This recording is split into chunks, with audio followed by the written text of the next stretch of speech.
Halo saudara, kota Manado adalah kota yang tidak pernah berhenti bergerak. Manado terus berbenah diri, terus menata diri untuk menjadi sebuah kota yang maju dan pastinya mensejahterakan masyarakatnya. Dari pembangunan infrastruktur yang diupayakan selalu merata, dan juga pembenahan jalan, saluran air, hingga digitalisasi layanan publik yang bisa dinikmati oleh seluruh masyarakat Manado. Dan di sisi lain, sektor pariwisata juga ditingkatkan, mulai dari infrastruktur wisata, fasilitas diperkuat, dan juga potensi lokal yang terus diberdayakan untuk bisa mewujudkan Manado maju dan Manado dengan wajah yang baru. Lantas seperti apa kiat-kiat untuk memajukan kota Manado kini? Kita akan bahas selama 30 menit ke depan bersama saya Diana Dwika hanya di Zona Inspirasi.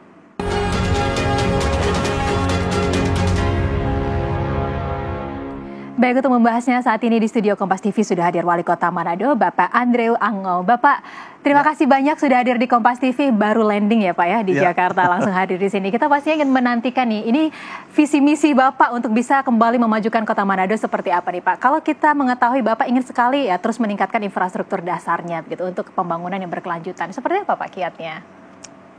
Jadi prinsipnya pemerintah itu ada untuk apa kan? Kan pemerintah itu ada untuk mensejahterakan masyarakatnya. Sejahtera itu apa? Kan sejahtera berarti pendapatannya besar, PDRB-nya tinggi, biaya hidupnya rendah. Nah, jadi kita fokus di situ saja. Kita fokus bagaimana pendapatan masyarakat bisa tinggi, biaya hidupnya rendah. Dan hal yang terpenting itu adalah infrastruktur. Untuk meningkatkan PDRB, meningkatkan pertumbuhan ekonomi, kita kan perlu investasi. Investasi harus masuk sebanyak mungkin. Kita perlu ekspor namanya. Tapi ekspor dalam hal ini pariwisata termasuk. Di mana kita mau uang yang berada di dunia ini sebanyak mungkin masuk ke daerah kita. Dalam hal ini Kota Manado. Lalu konsumsi harus jalan. Nah, itu pertumbuhan ekonomi akan tinggi, PDRB akan tinggi. Nah, untuk investasi, contoh. Kita perlu infrastruktur. Tidak ada yang akan investasi contoh pariwisata. Tidak ada orang yang akan investasi pariwisata, bikin hotel dan sebagainya kalau di Manado itu jalannya rusak. Benar. Setiap hujan banjir dan lain-lain gitu. Lalu kayak pariwisata yang akan mendatangkan uang ke kita. Orang tidak akan datang berwisata di Kota Manado kalau kotanya jelek. Nah, jadi kita perlu membuat infrastruktur yang baik. Dan sekaligus waktu kita bikin infrastruktur yang baik, biaya hidup masyarakat pasti akan lebih murah. Kita perbaiki drainase saluran sehingga menghindari banjir. Kalau banjir kan biaya. Kan sofanya tenggelam, sepatunya hanyut dan sebagainya harus beli lagi. Tapi kalau kita bisa meminimalisir itu, biayanya juga akan berkurang. Nah, jadi kita yang konkret-konkret aja yang bisa diukur. Fokus kita bagaimana mensejahterakan masyarakat, dan hal yang sangat penting adalah infrastruktur. Infrastruktur ini macam-macam, termasuk sekolah, termasuk fasilitas kesehatan. Nah, itu kan kita harus fokus juga. Karena pembangunan bangsa tidak akan sustain kalau pendidikan dan kesehatan kita jelek. Nah, jadi sekolah-sekolah juga kita perbaiki. Mau belajar bagaimana kalau hujan lalu bocor? Benar-benar. Jadi infrastruktur ini menjadi salah satu kunci utama ya Pak ya dalam periode kedua Bapak begitu ya memimpin di Manado ini. Ya, dari periode pertama sampai sekarang. Artinya memang ini menjadi layanan dasar yang harus terus dijalankan di setiap periode pemerintahan siapapun. Iya, dan saya berharap tidak di kotak-kotak ya. Iya. Karena ini approach kita kan approach holistik. Approach menyeluruh. Jadi contoh pariwisata, ya related to infrastructure. Iya, benar. Pendidikan, related to infrastructure. Kesehatan, related to infrastructure. Iya. Dan yang pasti ya Pak, di tengah sebuah upaya untuk memajukan sebuah daerah, biasanya salah satu problematika ini adalah cuaca Pak, kendalanya Pak. Dan kalau kita mengetahui, biasanya kan kendala yang sering terjadi di sana itu adalah banjir ya Pak ya. Nah, revitalisasi saluran air, drainase yang saat ini terus dilakukan itu seperti apa untuk mengatasi hal ini ya Pak ya? Kalau cuaca kan itu dari Tuhan, atas. Ya sekarang ada namanya rekayasa cuaca, tapi ya itu mainly dari atas. Benar. Kita harus memitigasi aja. Kan dalam hal banjir yang untuk Kota Manado ya, yang perlu dilakukan pengerukan semua drainase, anak sungai-sungai dan sampah. Sampah, oke. Itu masalah utama yang membuat banjir untuk Kota Manado ya. Yeah. Karena Kota Manado itu secara topografi sebenarnya seharusnya tidak banjir.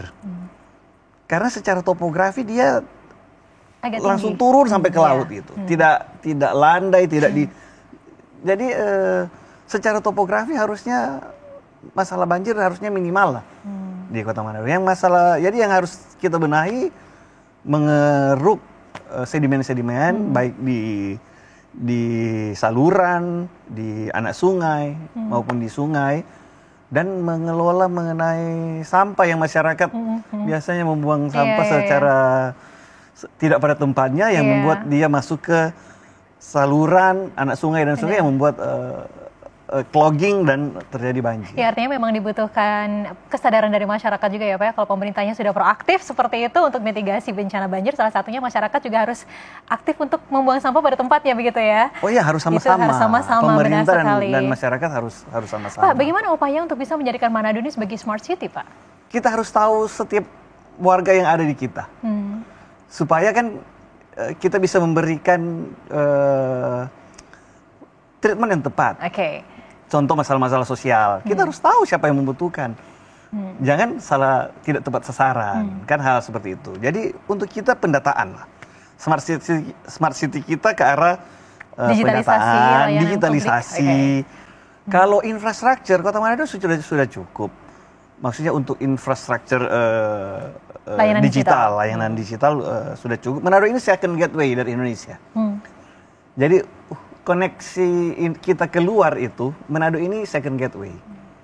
First gateway-nya Batam. Oke. Pernah kan seluruh Indonesia internetnya down semua karena masalah di Batam.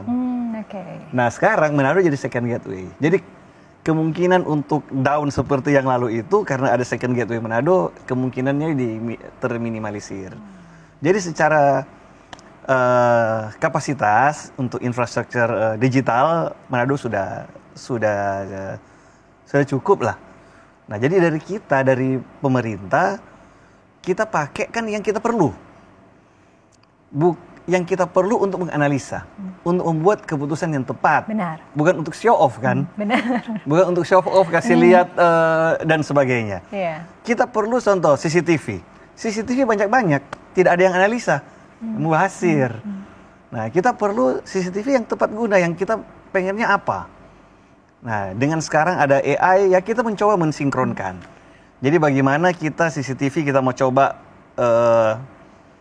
mendapati orang yang buang sampah sembarangan di tempat-tempat yang kita tahu itu langganan lah, yang kita sudah larang tetap dibuang. Nah, tapi itu kita harus pakai CCTV, kita harus pakai AI supaya tidak perlu kita pelototin terus. Yeah. Bisa dari CCTV itu dengan AI bisa memberikan alert ke kita kalau ada kejadian yang seperti kita mau.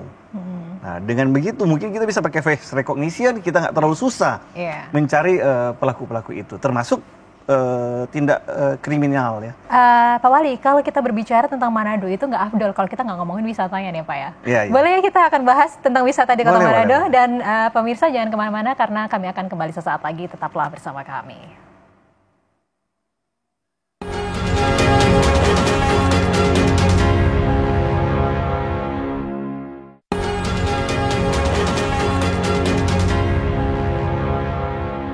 Ada kembali di Zona Inspirasi, masih bersama Wali Kota Manado, Bapak Andre Ango. Bapak, ngomongin masalah pariwisata, saya pernah ke Manado tahun 2012 lalu. Dan di sana sangat menikmati, harus ke sana lagi artinya ya Kompas TV. Iya, menikmati Bunaken gitu kan. Indah sekali gitu Pak ya, pemandangan dasar lautnya. Selain Bunaken apa aja sih Pak sekarang yang menjadi wisata unggulan di sana Pak? Yang paling unik emang Bunaken. Oke. Yang mungkin masih tak terkalahkan yang kayaknya. mungkin kemungkinan Diana tidak banyaklah tempat di dunia ini yang akan dapat seperti itu. Yang paling unik Bunaken. Lalu kan kita kotanya indah.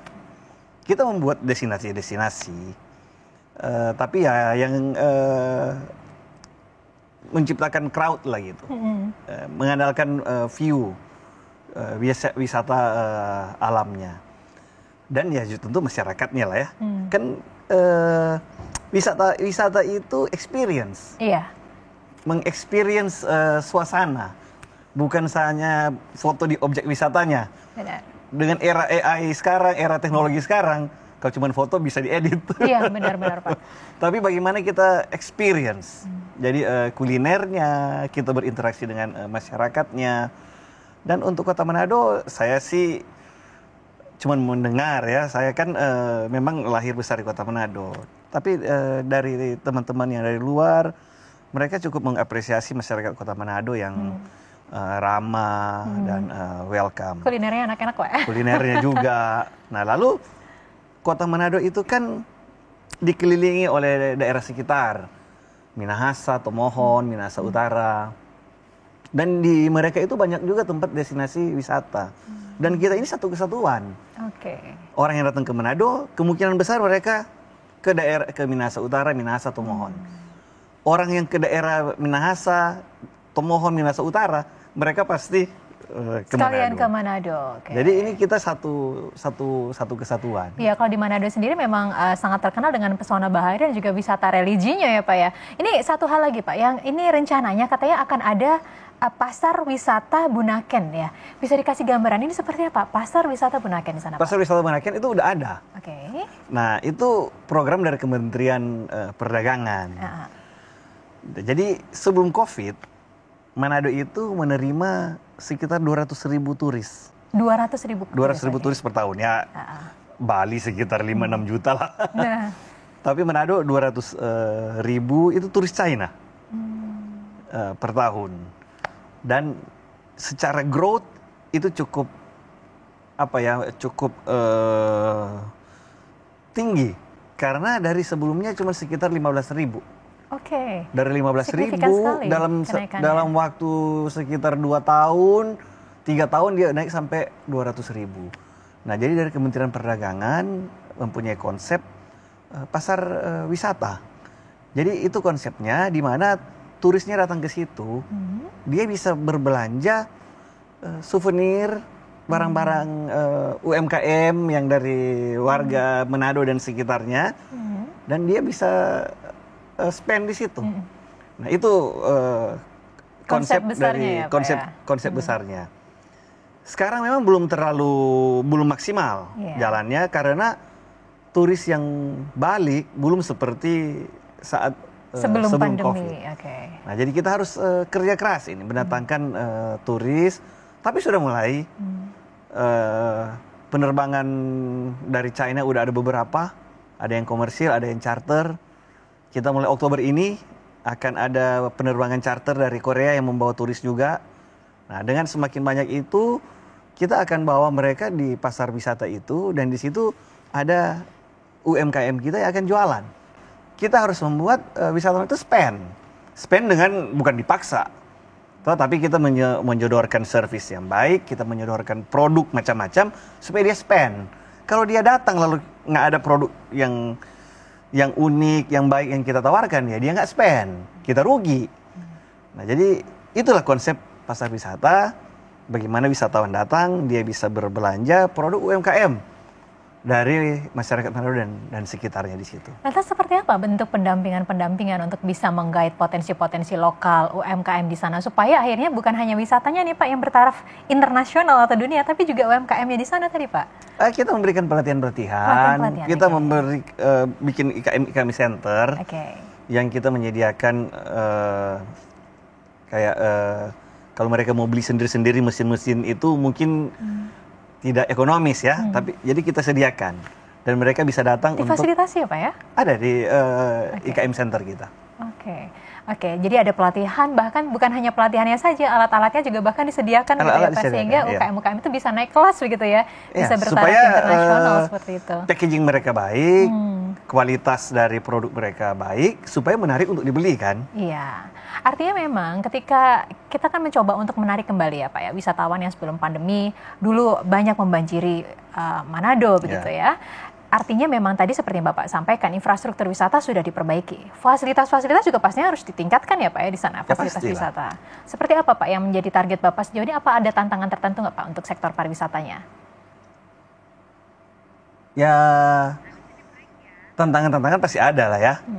Ya, kita perlu konektivitas. Tapi udah mulai datang kan, yang dari China, ini mau dari Korea. Tapi ya kita mau usahakan itu harus sustain. Benar. Nah, jadi bagaimana kita memadukan itu supaya waktu konektivitas itu ada, dia secepatnya bisa untung. Karena jalur itu akan tutup kalau dia tidak untung. Nah, jadi kita sama-sama kita support dengan pelaku-pelaku usahanya. Kita mau pastikan bahwa nanti dia berlanjut. Jadi contoh yang rute-rute penerbangan yang dari China saat ini, kita mau usahakan dia jangan sampai tutup gitu. Termasuk yang Korea nanti akan buka, kita akan usahakan dia supaya jangan sampai tutup gitu. Kita bantu promosi, dan tentu kita bantu jaga Kota Manado. Supaya kan begitu tamu-tamu yang sudah datang pulang, dia merekomendasikan teman-temannya, dan dia sendiri mungkin datang lagi gitu. Jangan sampai dia datang, dia pulang bawa berita buruk, wah jelek untuk kita. Tidak akan berkelanjutan kita itu. Iya, artinya memang SDM yang ada di Manado juga pastinya harus terus di-train ya Pak ya, untuk bisa memberikan kita harus suasana train, yang nyaman SDM, begitu ya. Untuk tapi memang wisatawan. secara saya mendapat masukan-masukan, secara base masyarakat Kota Manado itu supporting lah untuk pariwisata, karena masyarakatnya ramah gitu. Tapi ya kita harus tetap melatih mereka. Iya, artinya pemirsa Kompas TV ini juga harus tahu kalau berwisata nggak cuma di Bali, tapi harus coba juga di Manado. Ya, harus ke Manado dong. Memang penerbangannya hampir 3 jam lah ya. Iya, tapi worth it lah harusnya. Baik, kita masih akan lanjutkan. Iya, saya sudah membuktikan di sana keindahan alamnya. Kita akan bahas tentang Manado lagi di segmen selanjutnya, dan saudara jangan kemana-mana, kami akan segera kembali di Zona Inspirasi sesaat lagi. Tetaplah bersama kami.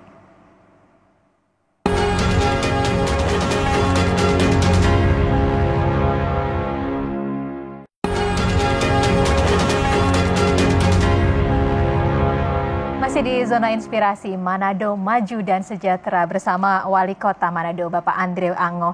Bapak, ini pastinya menjadi idaman seluruh wilayah lah Pak ya, daerahnya bisa maju, sejahtera begitu. Bagaimana Bapak bisa mengkolaborasikan tentang kemajuan infrastruktur dan juga kesejahteraan masyarakat yang ada di Manado nih Pak? Tugas pemerintah mensejahterakan masyarakatnya. Dan infrastruktur ini ini kan suatu yang holistik saya bilang.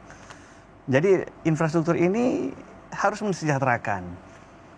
Ya, contoh ya, saya bilang kan, sejahtera itu pendapatannya besar, biayanya kecil, serendah-rendahnya.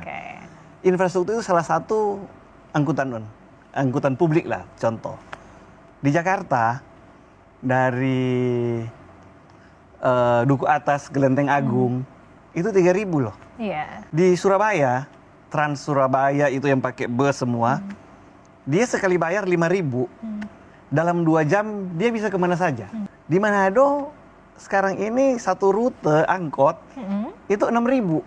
Satu kali jalan ya? Satu kali jalan. Ya, dan itu juga angkot itu jalannya paling jauh dia mungkin 15 kilo. Jadi kalau dia mau pindah, dia kali 2, 12.000.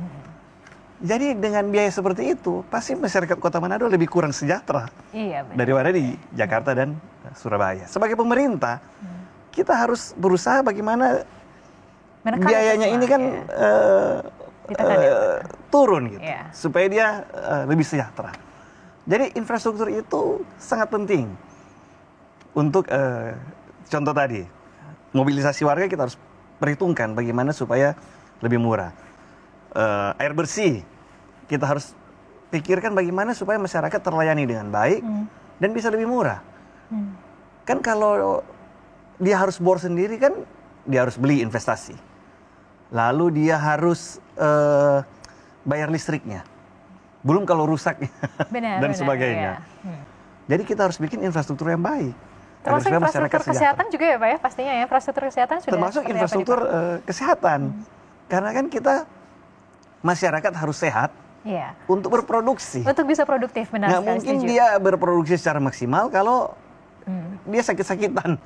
Jadi masyarakat kita harus terdidik, inovatif, dan sehat.